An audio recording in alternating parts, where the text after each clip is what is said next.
Support for Lab Out Loud is brought to you by the National Science Teachers Association. Find out more at nsta.org. You're listening to the Lab Out Loud podcast, science for the classroom and beyond. And in today's episode, we look for inspiration in science education from an unlikely classroom setting. You know, there's a whole set of circumstances affecting these systems that we just don't think about in a typical school. And in science in particular, they have kids who have been taking 8th grade science, kids who haven't taken any science, kids whose science, the knowledge that they're bringing to the table is sort of devoid of scientific thinking, to kids who are, have already passed their MCAS in science and are looking to do something else. And so science class looks quite a bit different than, what we think about in a public school. That's up next on Lab Out Loud, but first, I'm your co-host Dale Basler. And I'm Brian Bartel. And we're back for, believe it or not, Season 12 of Lab Out Loud. If you don't know what Lab Out Loud is, it's a science podcast done by science teachers. I'm a former physics and physical science teacher.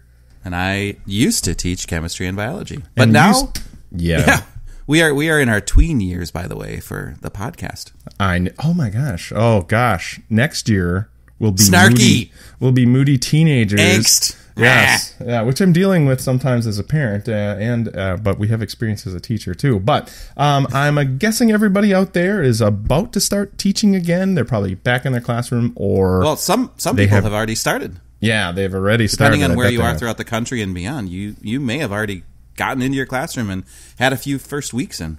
Yeah, and I think Brian and I are perfectly aware, as much as we can. We try to think about all the different variety of classrooms out there, different from where we live in different states and different settings and populations and things like that. And Brian caught a project that offers some even more variety to the science education that we've been looking at. Well, exactly. And so this comes from an area that we might not always think about when we are thinking about delivering standards and making sure that every student succeeds and every student learns science.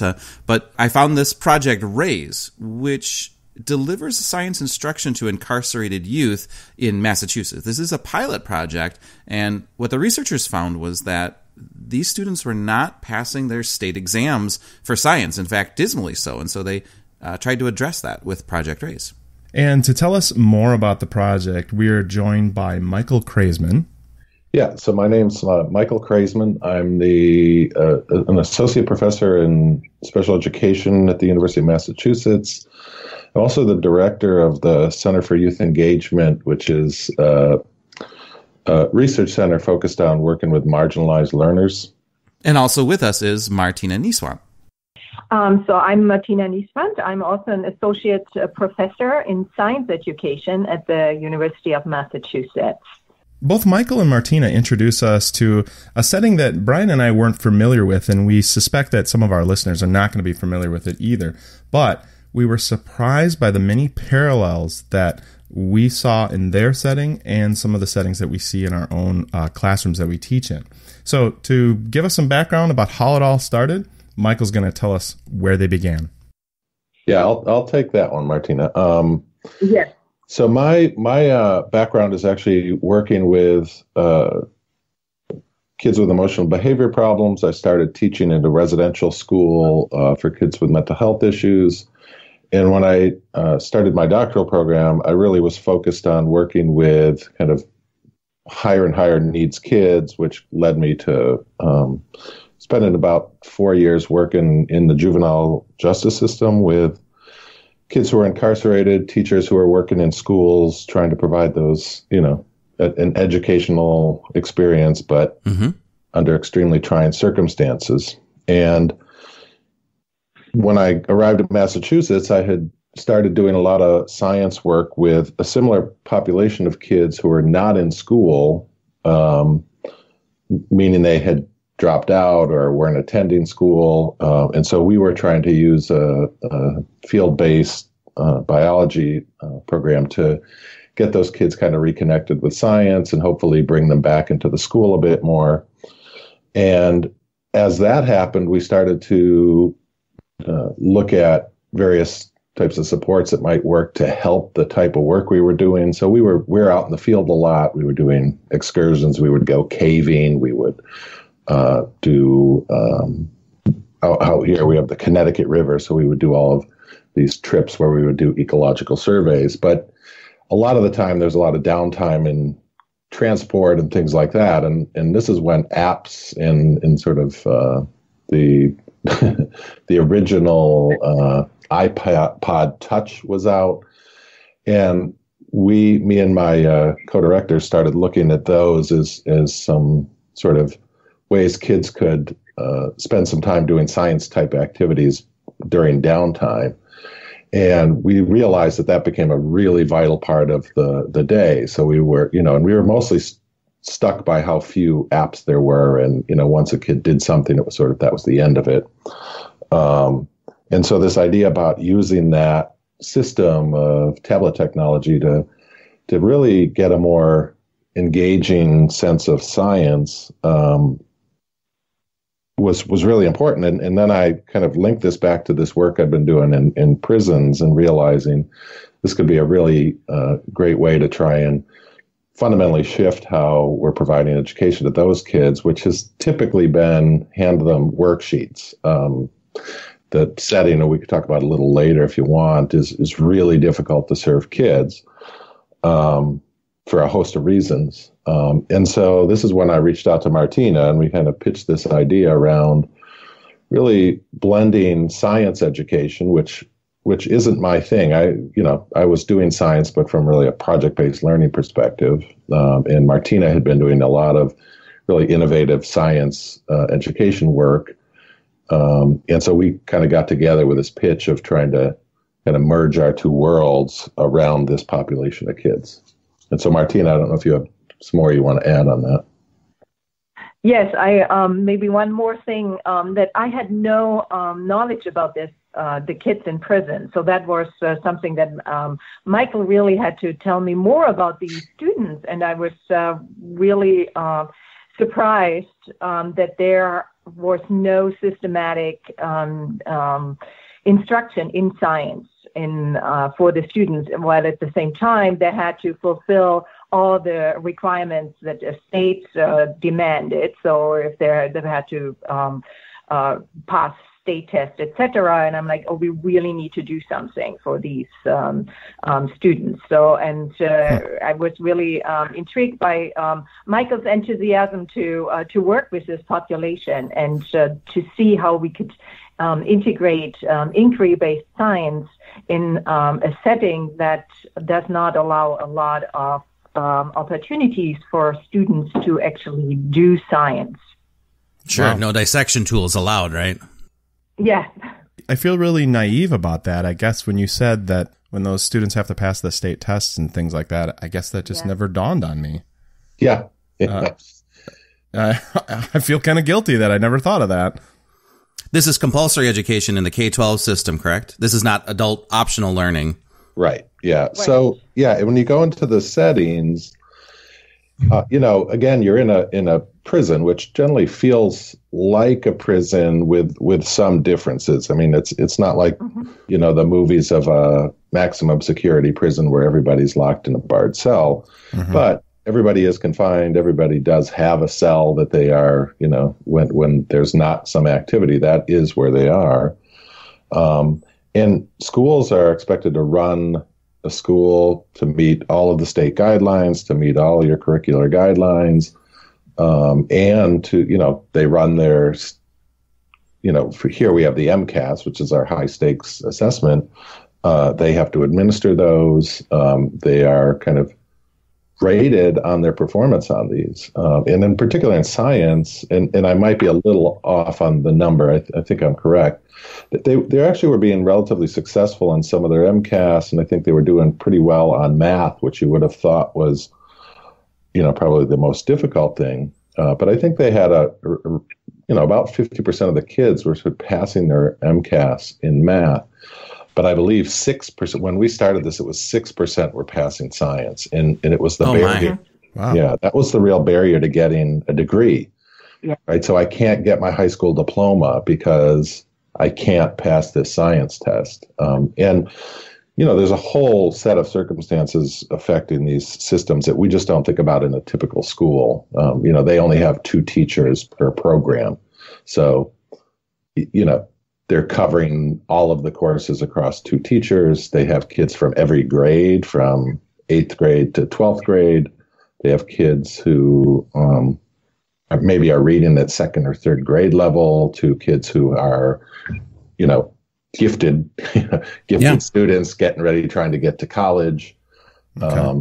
And in science in particular, they have kids who have been taking 8th grade science, kids who haven't taken any science, kids whose science, like the knowledge that they're bringing to the table is sort of devoid of scientific thinking, to kids who are, have already passed their MCAS in science and are looking to do something else. And so science class looks quite a bit different than, what we think about in a public school. Sure. Tell us more about the students. When I think about you've said kids, what is the age range? Give us a picture of what that looks like.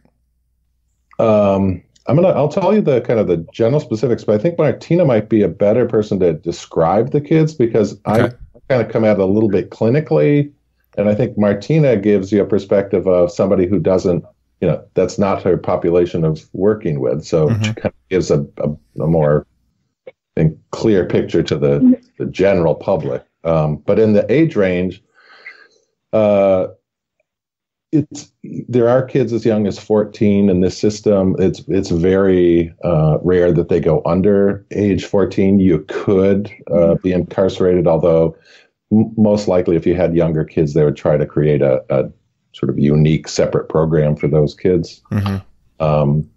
And up to age 18. So actually at age 18, kids who are in the juvenile system here in this state are released. So you can't hold a child past the age of 18. And there's also a separate population we're working with who are they're essentially adult offenders. So they've committed a crime that's been carried out through the criminal court system, not the juvenile system. And so when they turn 18, they actually would go on to the adult prison system. In that program, there's only 16, 17, and 18-year-olds. There are no kids that are sort of really young in that group. Okay. But to get their flavor, I think Martina might say, because she's kind of been in them, and I think it gives a more like a teacher's perspective of what they're like as learners. It is quite interesting. You have, as Michael said earlier, you have really students who are had some kind of science instruction because they went sometimes to school. And that can then vary, whatever you find in different schools. So from more lecture-based, traditional teaching, very teacher-centered, to some students might have had experience with more inquiry-based, hands-on science.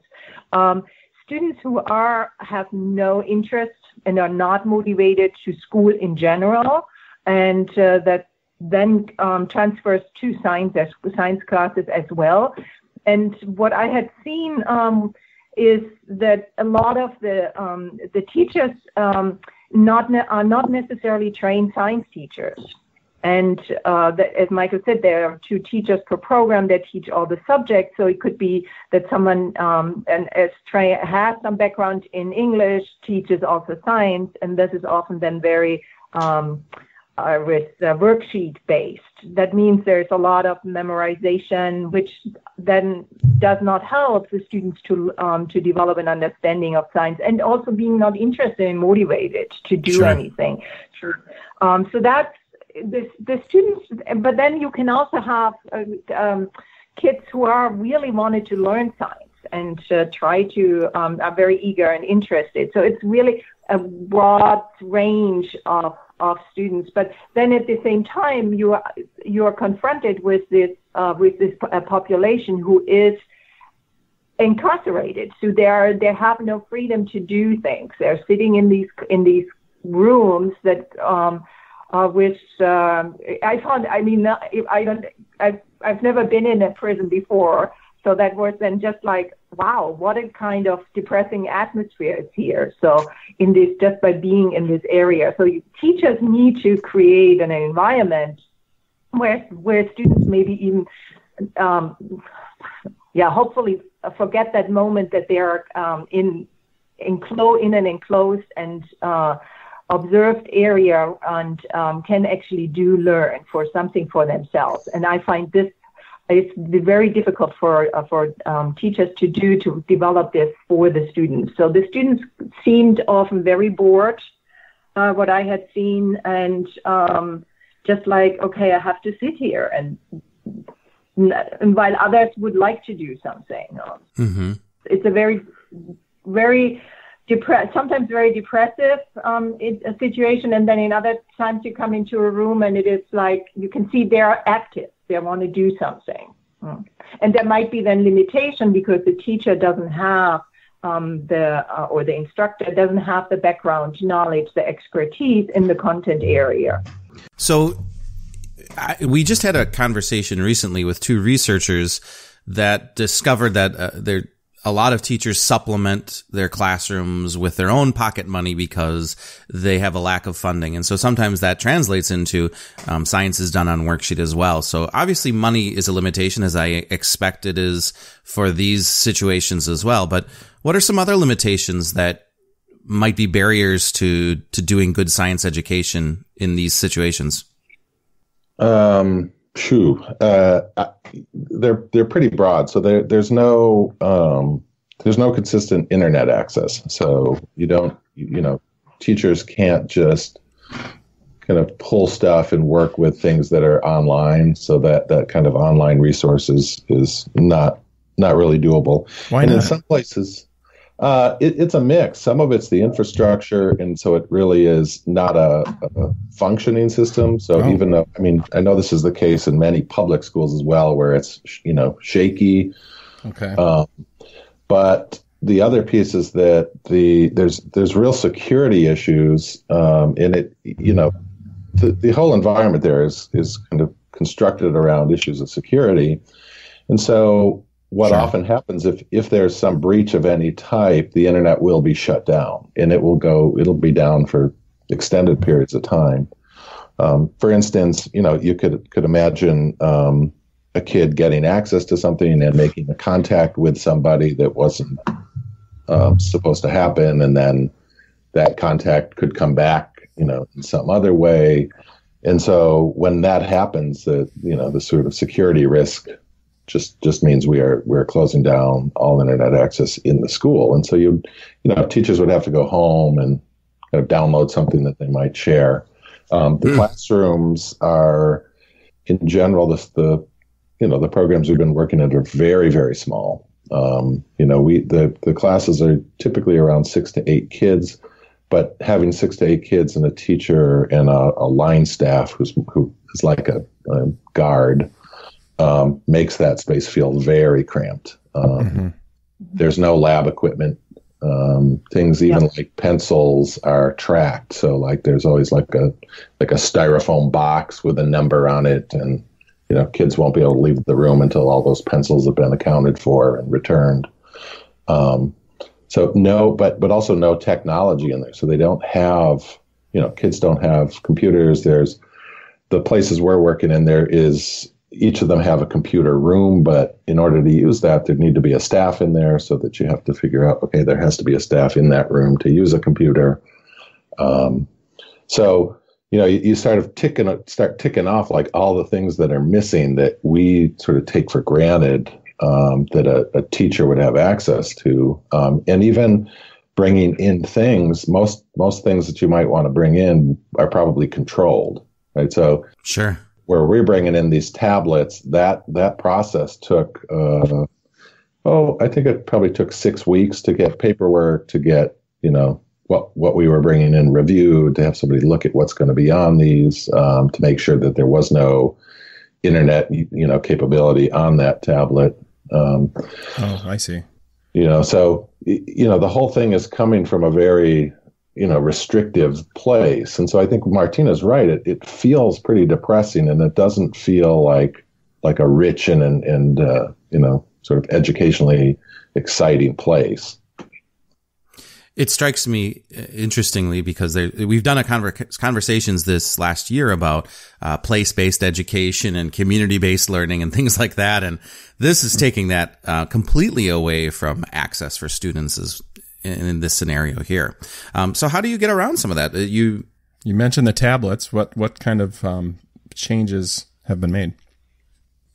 So maybe I'll start, and then Martina, again, I think it's good to kind of get, because I can come at it from sort of the technology side, kind of what we've been doing. So sure. Our whole approach has been to create, as much as possible, kind of an immersive environment that is fully based in the tablet. So, in our project, all instructions taking place in this tablet. And it actually took a little while to get the right system, to figure out how to make that work. And what we eventually came around to was developing what is essentially a gigantic app. And we call our things app books. So each day has sort of a different app book that are part of a whole iOS system.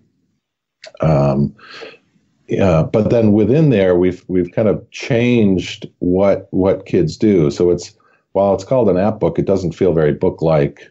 Based on the needs of the kids, we've kind of reduced the amount of text. We've used multimedia, so most initial engagements are through imagery or mostly video-based work.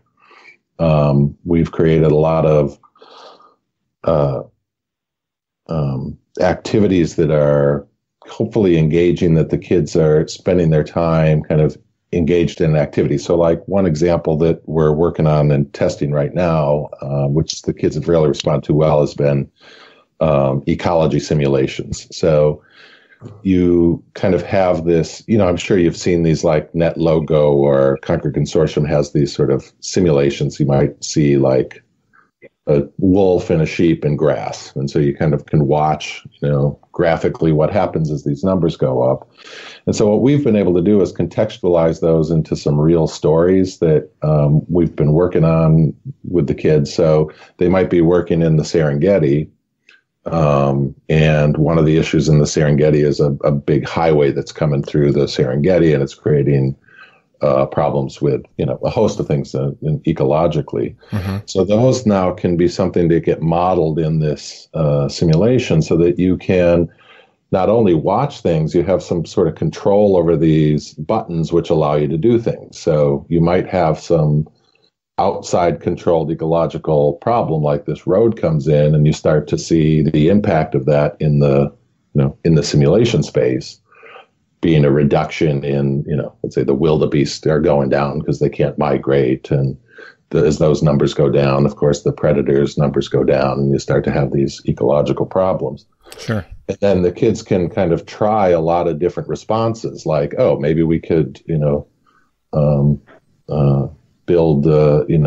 build these bridgeways that allow for the wildebeest to travel, or maybe we bring, there's just different ways you can think about what the responses might be, and then they can look at those and simulate what could happen. And then the work that they then produce out of this is also kind of heavily media based. So we've built a tool that's instead of kind of writing a paper or doing kind of a multiple choice, the kids can really pull video or images that they've seen and kind of create their own sort of, it's almost like an animated PowerPoint movie. Sure. Where they can add audio instead of typing, if typing is their problem, so that they can kind of talk and share their work in the same sort of media-based format. Oh, I was going to ask that. That's awesome. So that's kind of some of the stuff that we've been doing, and maybe Martina. But you're coding this from the ground up, correct? You're not just going to Pinterest and finding some tool, right? Yeah, this is a major. I mean, at this point, I think we're on our 20th programmer, and we're working with computer science undergraduate and graduate students, sure. And then we have a technology partner who's really coming from the Universal Design for Learning framework, who kind of works extensively on the design, the user design experience, and that sort of thing. But yeah, we've built everything. Early on, it was a little bit of, can we duplicate? Can we copy? And I think probably last year we realized that this type of experience doesn't really exist. So there wasn't much more that we could go and steal anymore. And I think that was both exciting and a little tough, because it was like, okay, we can't go get somebody else's code anymore. It's all our own. But yeah, I think we've got 20,000 lines of code right now for this. That's an enormous set of applications.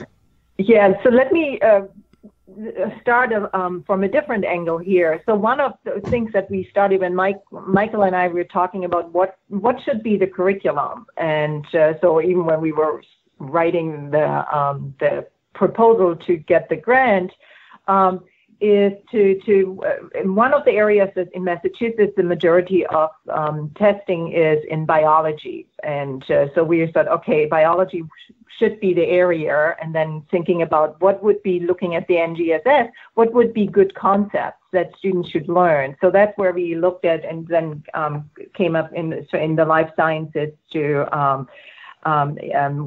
ecosystems, and in general. We had other ideas first, maybe talk also about natural selection and evolution, and it got just too much to think about how could this content, when you look into a textbook, and just a regular textbook, how much content is in there and activities, and how should that look like in an environment that's stimulating for students, where students can actually do some science while at the same time not working with materials. Yeah. So, and that was I found that was a total shift of thinking. And from my perspective, I can come up with some really great ideas for teachers in inquiry-based, project-based science within these, to learn about these particular concepts and about ecosystems. So that's where we looked in a way, like we started out with what are the key pieces? What is it that the students need to learn, and what would be then the best way? So having this theme going through as of a project that students that actually should create some themselves was always part of the idea. And then came what Michael just described, the whole technology. So how can we transfer this into an tablet-based environment, in that the students can emerge and himself and work actively with the science and learn the content and science practices. So that was really quite a challenge to do this. And my research is on motivation and interest in science, and so I'm always like, okay, but how could we get the kids triggered that they actually want to do more, they want to learn more? At the same time, they don't know a lot. We don't really, because there is this bandwidth of background and prior knowledge that we needed to consider, and so something like a glossary was important. We have students with special needs who might read, as Michael said earlier, on a really low level. So how can we make a text that you would normally see in a textbook? What are challenges here for our students? And how could they then, with reading this, how can that be translated into the tablet, while at the same time make it interesting and appealing for young adults? I mean, there are others, up from 14, so adolescents to young adults. So that was really quite a challenge. Absolutely. And not forget the content, and not forget at the same time working with the technology. Don't water down the science content. Yes. So that was another thing. So to find this balance between having enough challenge so that they would want to continue. They want to come back the next day and work on the tablet where they had stopped the day before. So that's one of my big goals to do this, to develop curriculum, in tablet-based curriculum that's it's these kind of creative and interesting and motivating and at the same time challenging and learning science content and science practices. So did you observe that? What can you tell us about the student experience? Were they coming back to the next day excited to continue? Yeah. We've been, so we're sort of coming towards the end of our development phase. So we've been using this co-design process where we'll develop pieces, take it out to the kids, get their feedback, think about what we need to change, come back, change those things, take it back out to them. So we've, this summer, we're going to be taking out a full sort of what we're calling a block, which will be the first time we've had kids just continuously do an entire extended set of lessons together. But we have gone out multiple days at a time. We've taken out things that have gone through kind of some extensive, sets of activities. And I would, the feedback, I think, it's always extremely positive. And I think part of our challenge is making sure we aren't getting the positive is that I got to do something on the tablet and that's better than doing something on the worksheet. You're not just gauging the newness of it, I guess. Yeah. But I will say they've been real thoughtful. And I think being part of, but when we've worked with the students, we'll talk to them about being part of a project. And, I think they get very excited to see that they make some comments. And then 3 weeks later, we bring back something that looks like what they were talking about. Well, their opinion matters to I would guess in that such a place. Being asked to provide input could be very empowering for it's uplifting. Very to them. Yeah, I think that they view that as one of the most important pieces of this. But within the content, I would say absolutely there's sort of a yearning when I think the way that I would say that we see real engagement is when we come out and we do maybe 2 days of extensive lessons and then we say, okay, and we do these exit tickets and we do some exit interviews. And then it's like, wait, you're not coming back tomorrow? I think that is kind of our best sign of, and when we show up the next time, it's this kind of ready to go. This is, I'm glad that we get to be doing this. So I think it's, and I think Martina's point is these kids are coming in very poorly motivated in general because their school experience has been really bad. I'm of the mind that, the primary reason the kids are in these places is that schools have failed them, and kind of supporting their needs. As Martina said, 63% of the kids in this state are who are incarcerated have special education needs. So 63% of Americans with disabilities. What was the scope of this project? How many students were involved, or locations, those kinds of things? We are in 3 separate locations right now, and I would say we've worked with probably about 40 kids to date. At the end of this coming year, or somewhere in this coming year, we will do a pilot study where we'll take out the full unit, which is a month-long unit plus a career unit, and run a quasi-experimental study. So half of the kids will be assigned to this treatment, and half of them will be doing we think is a pretty good version of this without any of the technology. So. And they will also have tablets, but they won't have anything that we've developed. They'll just be using the textbooks electronic system. I see. And is this experiment, I guess, is costing more? Was there special funding for this project, or? I mean, it's an NSF, that's right. Science Foundation study. Okay. So, the funds, most of the funds were towards development because this didn't exist, so our idea was to build this, kind of this immersive science experience, and then to test it. And the study is, to be honest, in the education world, I think it's a pretty big and robust study, but in the scale of other types of studies, it's relatively meager. I mean, we're about 80 kids in the final study. Yeah, my other question, and forgive me for the question because, I think it might be out there on one of our listeners' minds, but how do you answer the question? Like, well, they are in prison. Someone might say, well, they're in prison, so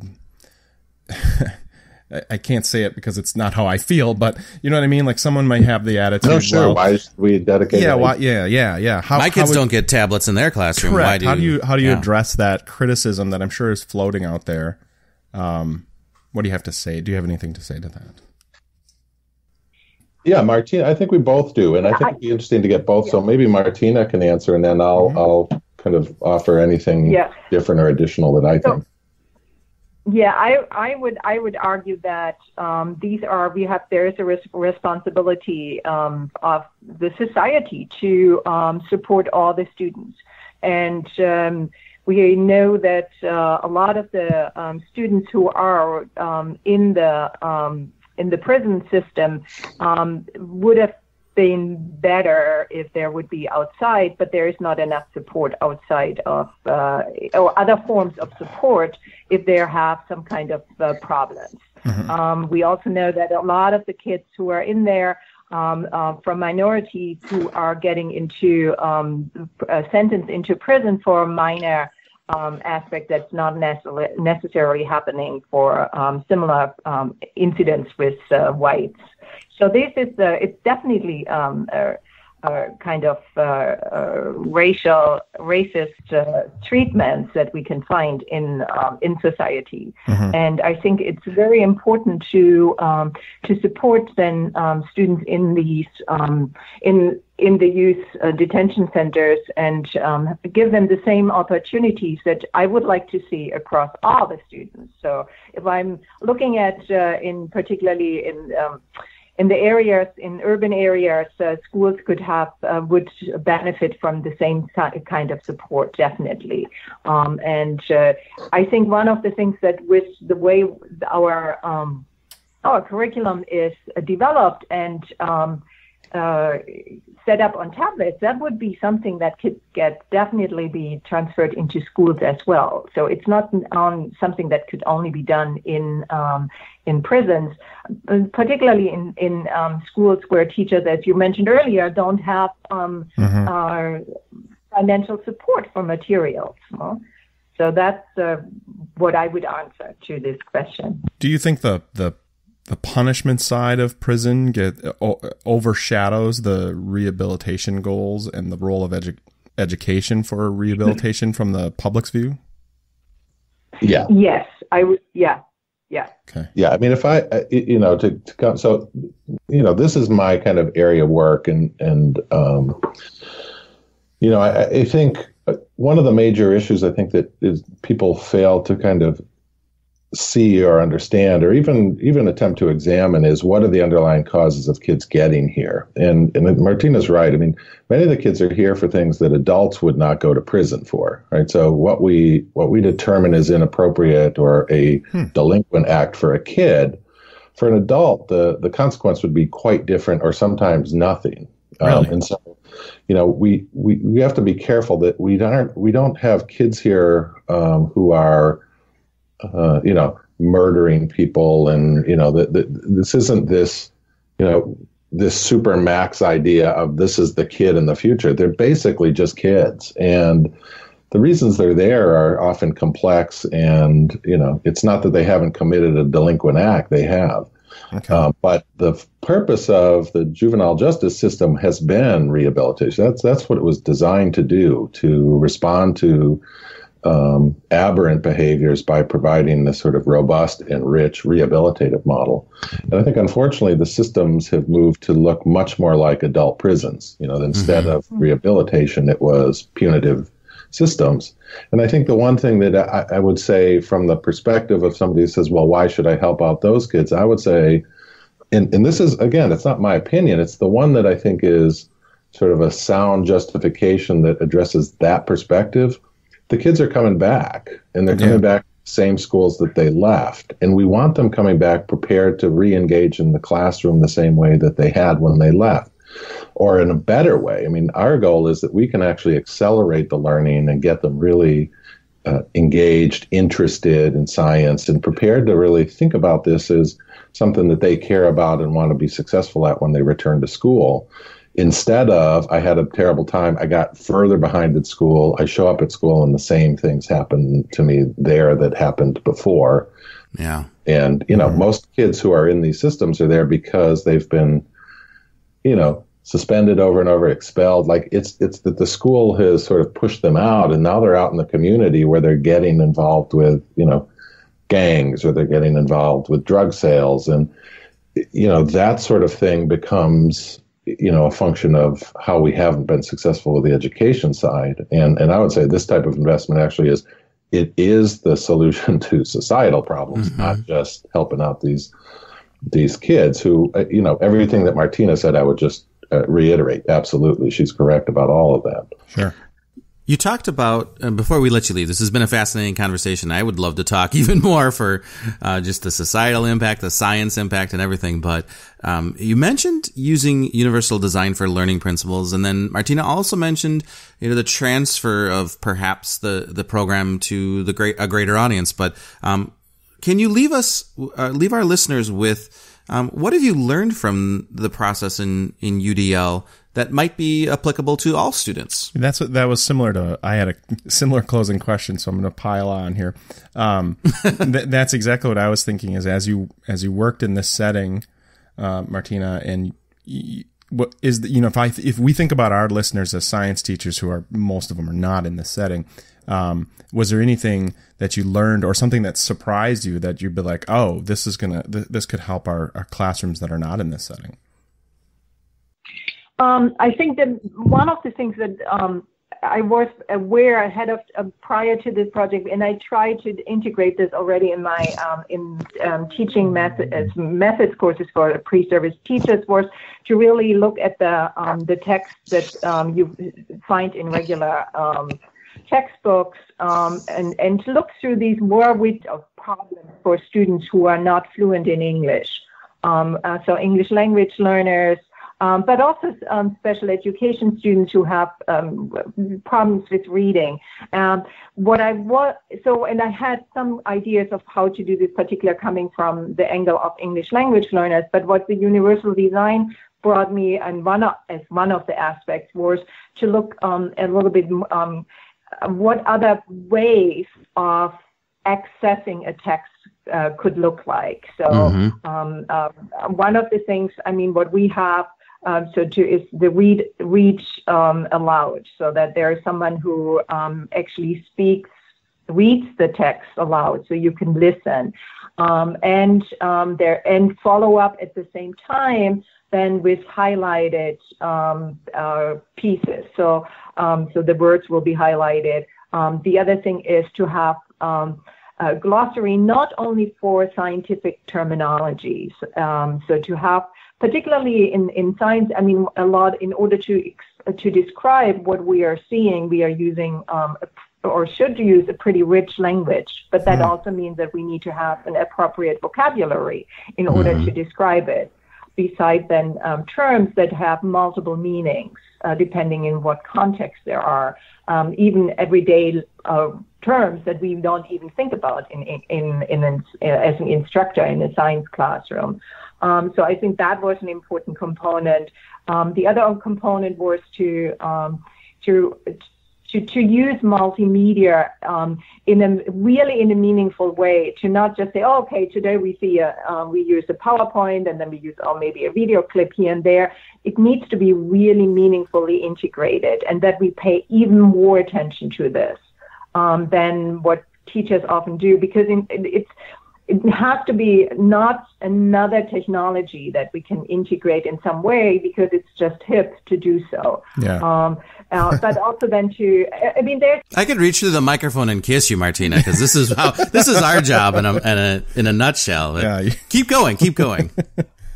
I would always think good teachers do this, but I think to have it more systematic is an important component. And if that would be more reflected in teaching materials, that would be very helpful for everyone. So I think that was an important component that I learned from this. that I think can be easily transferred into into all classrooms. And I would even go beyond. It's more. These are general principles that are not necessarily only applicable in science classrooms. I like the fact, too, that you are asking students to transmit their knowledge in different ways other than just a worksheet or, the 3-page essay, double-spaced, 12-point font. Yes. And you're giving them opportunities to show what they know in other medium. Yes.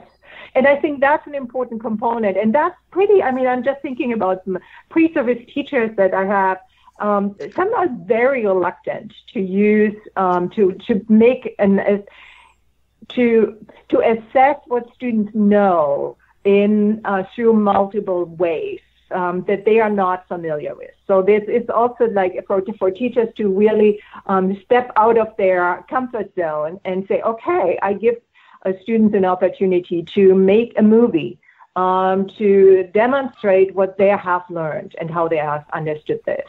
And I think that's something that I also can see some of these really nicely transferred into the teacher preparation, but also then in-service classes. So there is a lot of elements that I can see for them in the near future to build on this project, which is so rich and has so many components.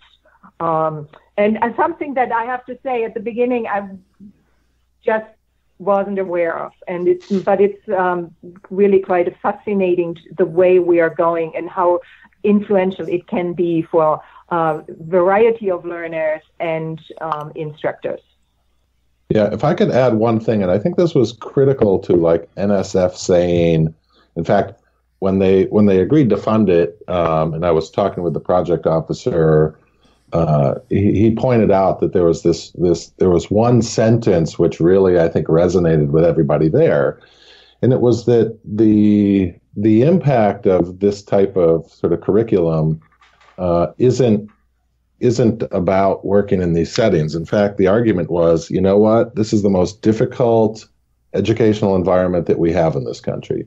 If we can be successful in this environment, this can be successful anywhere. Yes. I think that was shared when our partners at CAST have been doing a lot of the tech debugging, helping us figure out what are some problems we might be seeing. And they're doing this with a group of advanced placement computer science students in a, suburban high school, highly affluent suburban high school. And the kids' response is not, they were doing their job, but when they asked the question, what do you think about this in general? What do you think about this this idea, this curriculum? And it was just across the board. Oh yeah, I wish we did this. The textbooks give you mostly information that you don't need to know, and they leave out all the interesting stuff. Here, it's right off the bat, you're watching a movie or learning about this thing. You're really engaged in what it is you're supposed to be learning about, instead of trying to figure out what it is you're supposed to learn by reading something that is mostly, ancillary information. And I think, that's been the thing to me. I really could be, I think as Martina said, something that fundamentally changes how we do education. Because I work with a lot of assessment folks, and I keep saying the problem with assessments is we've got these assessments that are responsive to student learning. They can, they're all computer-based. They're these amazing systems that really can fine-tune what we know, what we don't know, what we need to know.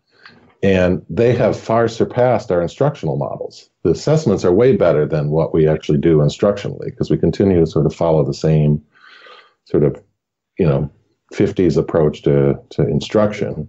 And we haven't prepared teachers. We're expecting teachers to use technology instead of providing teachers with the technology that they enhance and facilitate. And I think that's a problem.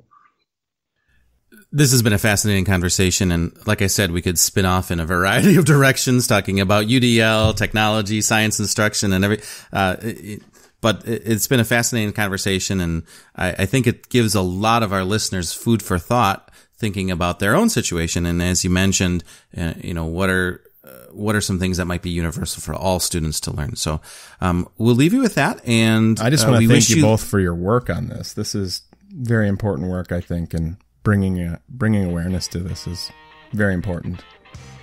Oh, yeah, thank you. It was a great conversation. Thank you. We wish you luck finishing your study and hope to see this expand way beyond Massachusetts, and even if it gets to Wisconsin and beyond. Yeah. Thanks much. Thank you. Thank you so much. Okay.